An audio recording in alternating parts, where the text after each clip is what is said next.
Remember that you can support the podcast via Patreon. The link is below. Otherwise, stay tuned for the podcast starting now. So on the podcast today, I'm joined by Shona Macdonald, who is the owner of Thursday's Lingerie and Swimwear, as well as being a contestant on South Africa's version of Shark Tank and Survivor, I believe. Yep, that's correct. So welcome. Thank you for making time for me today. Thanks so much, Darren. It's very cool to join you this morning. Firstly, maybe we can start off with, why did you start Thursdays? What got you started on that? So basically, I always knew that I wanted to have my own business in something. Originally, I thought it was going to be event management, and I'm really, really glad that it didn't end up being that. So I was studying an entrepreneurship degree at university, and we had to come up with a business problem to do a business plan around. And a problem that I faced every single day was finding beautiful bras that fit me, that were comfortable all day, and that were affordable. And obviously, when you're doing a business plan, you've got to do a lot of market research. And I realized that it wasn't just me who struggled with this, it was so many women, and the effects that it had on women's self-confidence and self-image was huge. And I thought, this is absolutely ridiculous. How can so many women literally be unsupported by the market? So I've kind of made it my mission to support women through creating beautiful bras. And yeah, you were obviously, your idea was well received on Shark Tank, as you did get funding for it. Um, what has happened since Shark Tank? And I know you've gone and are looking at crowdfunding concepts. I know that's probably a bit new for the Africa and South Africa, but crowdfunding is quite the norm in the US and in the States and that.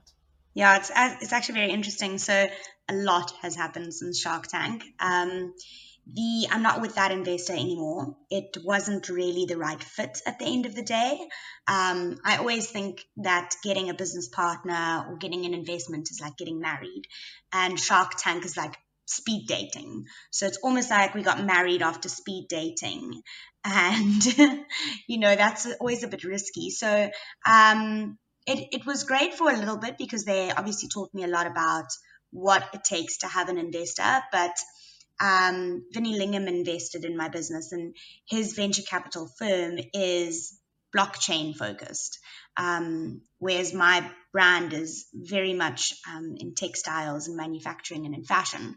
So although he had experience with creating online fashion sales platforms like Runway Sale, and he's very into cybersecurity, which is important for online stores.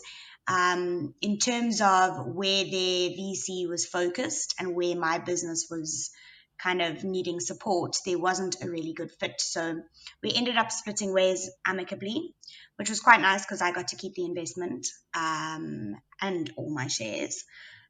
So that worked out quite well for me, and I got to learn really about what I wanted in an investor, which I think for any business that you're going into, everyone always thinks first and foremost about the money, and they forget about the relationship that you're looking for with your investor. So you've really got to understand what it is that you want out of it.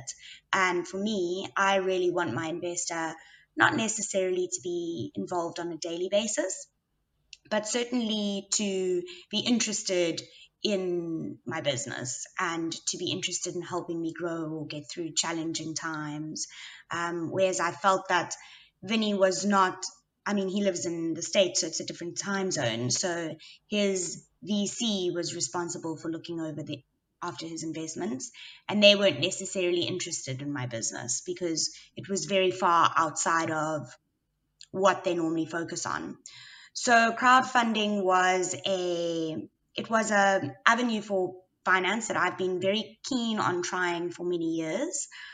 And I felt that last year was the right time for me to go for it because now we've got product, we've got marketing images, I understand my consumer, and I had a specific goal. So at the moment, Thursdays our whole mandate is support. So we cater specifically for women C cup and up, but there are so many different bra sizes. So we make 16 sizes at the moment, and we go up to an F cup, but it's just not enough. We need to extend our back sizes. We need to extend our cup sizes. So the point of the crowdfunding campaign was to extend our cup sizes to a G cup. So this takes a lot of money in terms of design and development for the product. So, as you said, it is a very new concept in Africa and in South Africa. And a big challenge I had during the campaign was actually educating people on what crowdfunding is. Most people didn't know, and they couldn't really understand the difference between rewards-based crowdfunding or equity based crowdfunding. So a lot of my marketing message was actually educating people, and this is what happens, this is the process, this is what you get. So part of what I want to do, it's just finding time for it, is writing an ebook on that process for South Africans and for Africans to understand, and to try and encourage other startups to use crowdfunding as a platform, because I think the more that it's used, the more that people will get involved with it, and that fear of not getting something in return or whatever goes away the more that it's used. So, and it's quite fun as well. I think in terms of funding mechanisms, finding funding in Africa is really, really difficult. It's difficult to get a bank loan, especially if you don't have assets to use as leverage. And a lot of entrepreneurs are maybe doing it full time, so they don't have a salary, or their salary isn't enough to secure a bank loan. So you've got to then maybe go for VC funding, but maybe you're too early stage and you're still in creation phase, so that's not an option. Not everybody has access to friends and family where they can get loans from either. So crowdfunding is a natural choice, I would think, especially when you've got a continent that is so creative and has so many innovative ideas, and traditional funding is inaccessible. So the more that we try and invest in educating people in crowdfunding in South Africa, I think the more that the economy in the country will grow, and the more innovation that we will see, because people do have cool ideas. It's just that there's not really a lot of infrastructure set up to support them. So it's growing a little bit, especially in Cape Town. There's a huge startup scene here, which is amazing. But yeah, I would definitely. I had a really positive experience with my crowdfunding campaign. I set my goal really, really high, because with everything I do, I think I'm overly ambitious. But I don't know. Have you heard of something called the Failure Club? No, I can't say I have. Okay, so I went to a talk by this guy. He started the Failure Club. It's a club in America, but it's online, and it's become quite viral in some places, where you kind of get a club of people together and you each set a goal that is so out there that you are bound to fail. It's almost like there's no way that you can succeed in that. It's too big, it's too much. So you go at it with everything that you've got, because that fear of failing is already gone, because you're kind of expected to fail, because there's no way that you can achieve this anyways. And by then taking that fear away and going at it with everything, you end up going further than you probably would have if you'd set your goal lower. So you reach where your actual potential is. So I feel that that's what I did with this crowdfunding campaign. I can't remember what the end goal I said was. I think it was like $100,000. Because ironically, even if you are crowdfunding in South Africa on South African platforms, the monetary value is in dollars, which I think is also an off-putting thing for a lot of people bidding, and your prices change all the time because of the exchange rate fluctuations. So I wouldn't say it's ideal, but yeah, so I ended up getting, I think, just under $10,000, so like a tenth of that. But you set a tipping point, and then you have your dream goal. So I still got to keep the money, which was, I think it was about 140,000 rand with the exchange rates, and then they obviously took their fees, so it came to about 120,000 rand. But that's a significant amount of money that I didn't have before. And it was an amazing campaign for my brand. I think a lot of people got to understand what we do and got exposed to the brand through the campaign. I aligned with other entrepreneurs and other cool South African products because I wanted to have as big a reach as possible. But not everybody that I was reaching or trying to educate about crowdfunding has big boobs or is in my target market.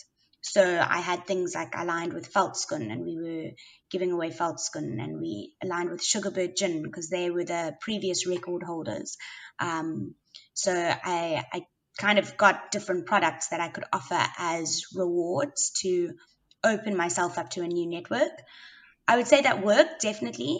But also, if you are doing crowdfunding as a funding kind of tool, don't make it too complicated. Rather keep it simple, align with maybe one or two other brands. I think maybe I had a bit too many.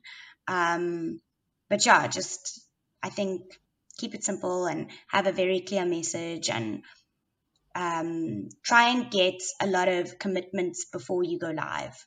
So from your inner circle, your friends and your family and stuff, say, these are the rewards that we're doing. What commitments are you going to be making?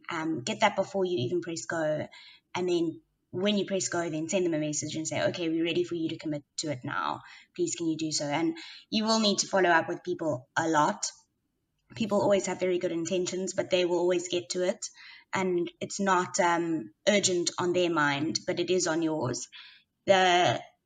In a crowdfunding campaign, your most active times are always in the very beginning, in the first 2 days, 2 or 3 days, and at the very end, the last week. And that's where you see a big spike. In the middle, it's very tough. You've got to keep doing things to keep people excited about it, keep giving updates to your backers, thank them online, thank them on social media. I used to send out an email every week and say, okay, this is the progress, this is what we've done in the last week, and get them to try and advocate to their network and say, oh, I backed this cool campaign, why don't you do so as well? Like, they're doing really cool things. So I think that's really the best way to engage with your audience through that. And yeah, maybe this question is probably leaks in from what you've been speaking about now. But what are like some of the challenges that you face as a business owner and in a sometimes difficult economic environment? I feel that every startup has multiple challenges. I have also chosen the most difficult fashion item to make. A bra is incredibly technical. They don't even teach it in fashion school in South Africa because it's too complicated. And probably the most difficult industry, the textile industry in South Africa as well, is declining. Factories have been closing for the last 2 decades. There's been a loss of 181,000 jobs, probably over that now. So Wow.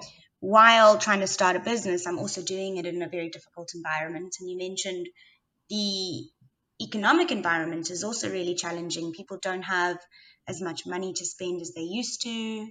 Um, they're not shopping as much. Retail's down 30% from last year already. So there are a lot of challenges. I think what gets me through is just, really believing in what I'm doing and just fail fast, right? So, for example, after the crowdfunding, I was like, okay, everyone is asking me for a space where they can come and try on our products. So, I need to have a physical retail space. The stores that sell lingerie and swimwear in South Africa are importing most of their products. They're not really interested in stocking local brands. Um, I don't know why. I don't understand it, to be honest with you. But they basically won't entertain local brands. So you kind of have to come up with your own solution to this until I guess you've proven to them that there is a demand for this. So I was approached by another lingerie owner called Cuckoo Intimates, and she was setting up a store in a very popular mall called Rosebank Mall. And it was a collaboration between female entrepreneurs where we could kind of bring our products together. The target consumer was a woman who was taking care of herself, kind of upmarket. So it seemed like a great idea. There was a celebrity brand in there as well. DJ Sinclair's watches were in there. So that was going to bring in some traffic. And the store just did not work. It was in a dead end of the mall. Even though it was a popular mall, there wasn't a lot of foot traffic that came there. The actual store space itself, even though we painted it and we renovated and it was really beautiful, I think the lighting wasn't right. It was an intimate environment, but it didn't make women feel comfortable enough to want to try on the bras, which is a very important part. And when they were coming through, they weren't necessarily bra shopping, because when women are bra shopping, they are going there purposefully to buy a bra. They're not browsing and they happen to see one and happen to buy one. So it's a very specific purchasing behavior. So understanding your consumer, understanding their purchasing behavior, understanding the environment that they like to shop in is very, very important. So this was not working. We were spending a lot of money on rent. I had to hire somebody to help me in the store because I live in Cape Town. And, I just decided sometimes you've just got to fail fast. So we tried that out for 4 months, wasn't working, gave notice and left. And I found in that space another store in Cape Town. Similar vibe, similar collaboration vibe, but the space is a lot softer. They've given us the upstairs space to create a lingerie and swimwear shopping destination.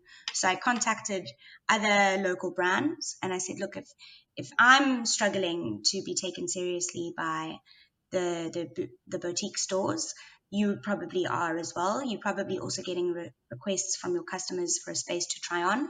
Why don't we create our own destination store?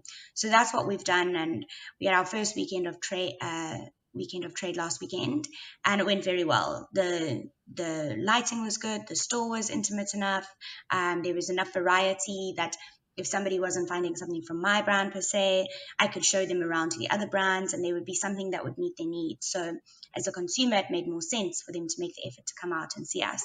So it's just about, if something is not working, there's always a way around it. There's always another way of doing it. So it may be tough times, but there's always a solution.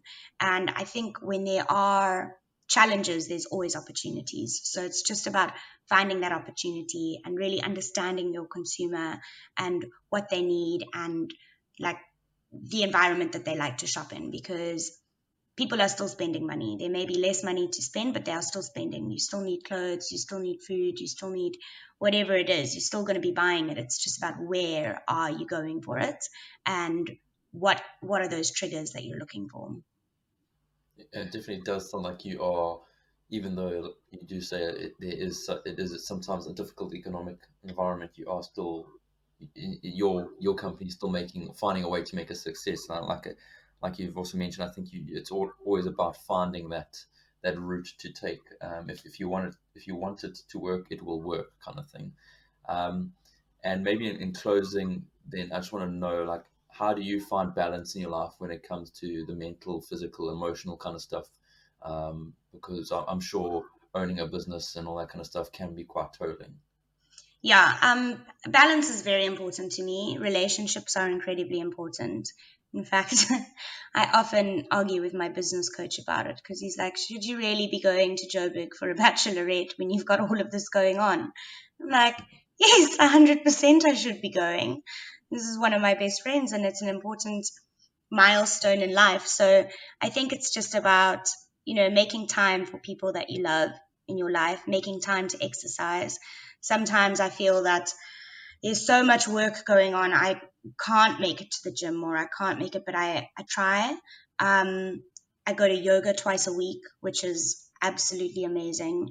I've got set times, and if I have to do something in the evening, I just don't make it on those days. And I make sure that I'm done with work in time to make it to those classes. And for gym, I try and go before work, or if I have to go during the day, because I've got a trainer now, which is also really helping me keep consistent when you are held accountable by somebody else.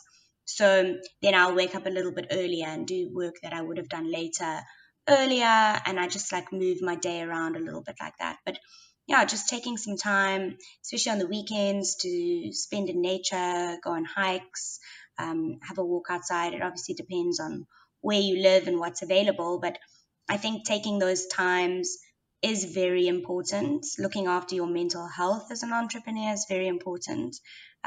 Sometimes it is very stressful, and things, well, there will always be more challenges than successes. So it's just about also noticing how far you have come, what you have accomplished, and just making sure you're doing at least one thing every day that moves you forward in some way. That's a really nice way to end off. Thank you very much for your time this morning. It's really much appreciated. Awesome. Thanks so much, Darren.